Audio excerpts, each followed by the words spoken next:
ওই মাওলার দরবারে বিচারের কাঠগড়ায় যেদিন বান্দারা দাঁড়ায়া যাবে, মদিনাওয়ালা নবী জানায়া দেন, আল্লাহর বিচারের কাঠগড়ায় কিয়ামতের ময়দানে আল্লাহ 3 শ্রেণীর ব্যক্তিকে মাওলার কাছে ডাকবে। কয় শ্রেণীর ব্যক্তি? সবাই বলেন। আল্লাহ মুজাহিদের ডাকবেন আর বলবেন, হে মুজাহিদেরা, আমি মাওলার কাছে আসো। আর আমি মাওলার কাছে এসে তোমরা জবাব দিয়ে দাও। মুজাহিদের আল্লাহ ডাকবে আর আল্লাহর কাছে এনে বলবে, হে মুজাহিদেরা, ওই দুনিয়াতে কি এমন আমল তুমি আমার জন্য করে এনেছো? মুজাহিদ ডেকে বলবে, আল্লাহ, আমি দুনিয়াতে তোমাকে পাওয়ার জন্য জিহাদ করেছি। ও আল্লাহ, আমি দুনিয়াতে জান্নাত পাওয়ার জন্য জিহাদ করেছি। ওই দুনিয়াতে জিহাদ করে করে রক্ত ঝরিয়ে আমি শহীদ হয়ে গেছি। আমি মুজাহিদ হয়ে হয়ে তোমার দরবারে এসেছি। আমি তোমার কাছে কি নিয়ে এসেছি? বলে, আমি তোমার কাছে জিহাদ নামক এত বড় একটা নেক আমল করে নিয়ে আসলাম। মদিনাওয়ালা নবী বলেন, আল্লাহ ওই দিন কিছু মুজাহিদিন বান্দাদেরকে ডেকে ডেকে বলবে, হে মুজাহিদেরা, তোমরা যে জিহাদ করে করে আমি মাওলার দরবারে আসলা, তোমাদের জিহাদ আমি মাওলার দরবার পর্যন্ত পৌঁছে নাই। বলে, কারণটা কি জানো না? কারণ হলো আমি মাওলা তো হলাম আলিমুল গায়বি ওয়াস শাহাদা। বান্দা, তুমি কি জন্য জিহাদ করেছো? ওই জিহাদ করার পূর্ণাঙ্গ ভাবে তোমার অন্তরের নিয়ত সম্পর্কে দুনিয়ার কেউ জানতো না, দুনিয়ার কেউ বুঝতো না, কিন্তু একজন তো জানে। চিল্লায়া বলো তার নাম। আল্লাহ বান্দার ব্যাপারে ভালো করে জানে। এজন্য আল্লাহ মুজাহিদিন বান্দাদেরকে ওই দিন ডেকে ডেকে জানায়া দিবে। আল্লাহ বলবেন, হে মুজাহিদিনেরা, তোমরা জিহাদ করে করে আমি মাওলার দরবারে এসেছো। শুনে নাও, তোমাদের জিহাদ করার উদ্দেশ্য ছিল কি জানো? জানো, দুনিয়াতে উদ্দেশ্য ছিল আমি জিহাদ করলে দুনিয়ার মানুষেরা আমাকে বাহবা দিবে, দুনিয়ার মানুষেরা আমাকে বীর বলবে, বীরের ছেলে বলবে, বীরের মতো বীর বলবে, আমাকে পালোয়ান বলবে, আমাকে অনেক শক্তিধর ব্যক্তি বলবে। আমি জিহাদ করে মারা গেলে 50 বছর 100 বছর পর্যন্ত সবাই আমাকে শ্রদ্ধা জানাবে। সবাই বছরের পর বছর যখন ওই সময়টা চলে আসবে, ওই সময় সবাই এসে এসে আমাকে সুন্দরভাবে শ্রদ্ধার সাথে নাম নিবে। এই জন্য তুমি জিহাদ করে করে আমি মাওলার দরবারে এসেছো। শুনে নাও, তুমি যে জিহাদের ময়দানে জিহাদ করে এসেছো, ওই জিহাদ আমার মাওলার দরবার পর্যন্ত পৌঁছে নাই। তুমি দুনিয়াতে নাম ফুটানোর জন্য জিহাদের ময়দানে গিয়েছিলা, দুনিয়াতে জিহাদ করেছো, যুদ্ধ করেছো, তোমার নিজের নাম ফুটানোর জন্য তুমি করেছো। ওই দুনিয়াতে জিহাদ করার কারণেই এরা তোমাকে সবাই মিলিয়া মিলিয়া বাহবা দিয়েছে। সুতরাং দুনিয়াতে সব প্রতিদান তুমি পায়া গেলা। আজকে আমি মাওলার কাছে তুমি মুজাহিদ হওয়ার পরেও কোনো প্রতিদান না। আমি মাওলার কাছে আজকে মুজাহিদ হওয়ার পরেও তোমার প্রতিদান নাই। আল্লাহ 3 শ্রেণীর লোককে ওই দিন ডাকবে।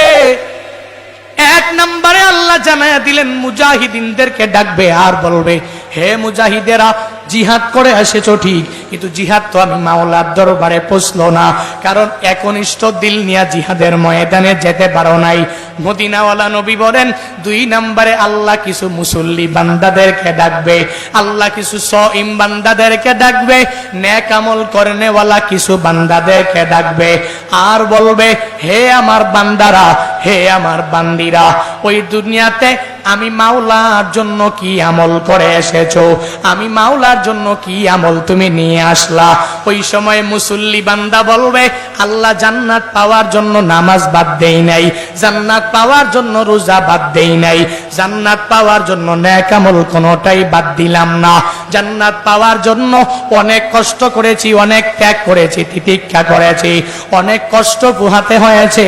ও আল্লাহ, নামাজ রোজা নেক আমল নিয়া নিয়া আমি তোমার দরবারে হাজির হয়ে গেলাম। এই কথা বলার পরে আল্লাহ বলবে, হে আমার মুসল্লি বান্দা, হে আমার মুজাক্কি বান্দা, হে আমার নেক আমল করনেওয়ালা বান্দা, তুমি দুনিয়াতে নামাজ পড়ে এসেছো ঠিক, রোজা রাখলা ঠিক, নেক আমল করেছো ঠিক, তবে নামাজ রোজা নেক আমল গুলো তো মাওলার জন্য করতে পারো নাই, আল্লাহকে পাওয়ার জন্য, জান্নাত পাওয়ার জন্য পড়ো নাই। তুমি নামাজ পড়েছো, দুনিয়ার মানুষ অনেক বড় নামাজি বলবে, রোজা রেখেছো, দুনিয়ার মানুষগুলো রোজাদার বলবে, নেক আমল করেছো, দুনিয়ার মানুষগুলো তোমাকে নেক আমলওয়ালা বলবে।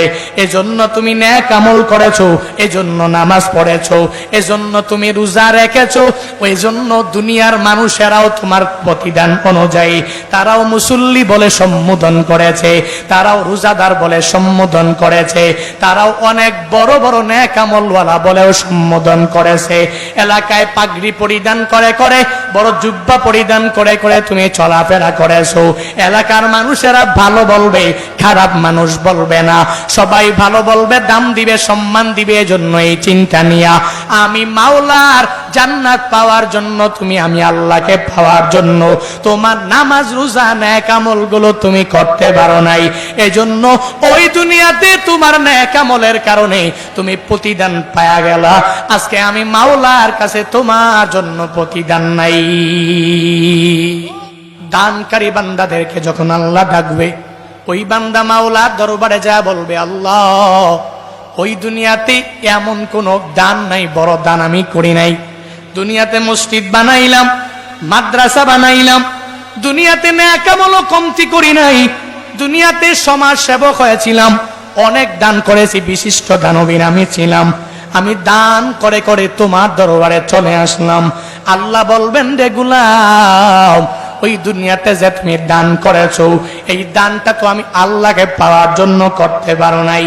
দান যে করেছো ইখলাস একনিষ্ঠতা নিয়ে তুমি করতে পারো নাই, মুখলিসিন বান্দাদের অন্তর্ভুক্ত হইয়া দান করতে পারো নাই। তুমি দান করেছো তো দুনিয়ার মানুষ তোমাকে দানবীর বলবে, তুমি দান করেছো দুনিয়ার মানুষ তোমাকে সমাজ সেবক বলবে, তুমি দান করেছো দুনিয়ার মানুষগুলো দেখলে তোমারে স্যালুট জানাবে, তুমি দান করেছো দুনিয়ার মানুষ তোমারে ভোট দিবে, তুমি দান করেছো দুনিয়ার মানুষ তোমাকে চেয়ারম্যান এমপি বানাবে, তুমি দান করেছো দুনিয়ার মানুষেরা তোমাকে নির্বাচনের মধ্যে মাতবর বানায়া দিবে, দুনিয়ার মানুষেরা তোমাকে অনেক বড় বড় বড় বড় পদের মধ্যে বসায়া দিবে। তুমি দান করেছো, আমি মাওলার জন্য তুমি করতে পারো নাই, আমি মাওলার জন্য তুমি দান করতে পারো নাই। হে দানশীল বান্দা, ওই দুনিয়াতে যেই নিয়ত নিয়ে তুমি দান করেছো, ওই নিয়ত তোমার পূর্ণ হয়ে গেছে। দান করার পরে মানুষও তোমাকে দানবীর বলেছে, দান করার পরে মানুষও তোমাকে সমাজ সেবক বলেছে, দান করার পরে মানুষও তোমাকে অনেক বড় পদের মধ্যে বসায়া দিয়েছে, দান করার পরে মানুষ তোমাকে অনেক সেলুট জানিয়েছে, দেখলেই বড় সালাম দিয়েছে, হাত উত্তোলন করে করে কত সম্মান তোমারে করেছে। কিন্তু আজ কিয়ামতের ময়দানে আমি মাওলার বিচারের কাঠগড়ার সামনে তুমি দাঁড়ায়া গেলা। হে দানশীল বান্দা, তোমার ওই দানের বদৌলতে আজকে তোমাকে জান্নাত দেওয়া হবে না, কোনো প্রতিদান পাবা না। যা প্রতিদান পাওয়ার পায়া গেছো দুনিয়ায়, আজকে আমি মাওলার দরবারে কোনো প্রতিদান না। এজন্য এক নম্বরে কি লাগবে? একনিষ্ঠতা। কি লাগবে? একনিষ্ঠতা। নবী বলেন, মুজাহিদিন বান্দা কত দামি, আল্লাহ বলবেন কোনো প্রতিদান নাই। দানশীল বান্দা কত দামি, এক হাদিসে নবী বলেন, আস-সাখিউ হাবিবুল্লাহ, দানশীল ব্যক্তি বন্ধুকার। জোরে বলেন, আল্লাহর বন্ধু। আবার আরেক হাদিসে নবী বলেন, রাজুলুন তাসাদ্দাকা ইখফাআন হাত্তা লা তা'লামা শিমালুহু মা তুনফিকু বিয়ামিনিহি, যে ব্যক্তি ইখলাস নিয়ে দান করে, আল্লাহ এদেরকে মায়া করে আরশে আল্লাহর নিচে জায়গা করে দিবে। কিন্তু এই হাদিসে নবী বলেন, না, দানকারী ব্যক্তিকেও আল্লাহ ডাকবে আর বলবে, দুনিয়াতে কি আমল করে আসছো?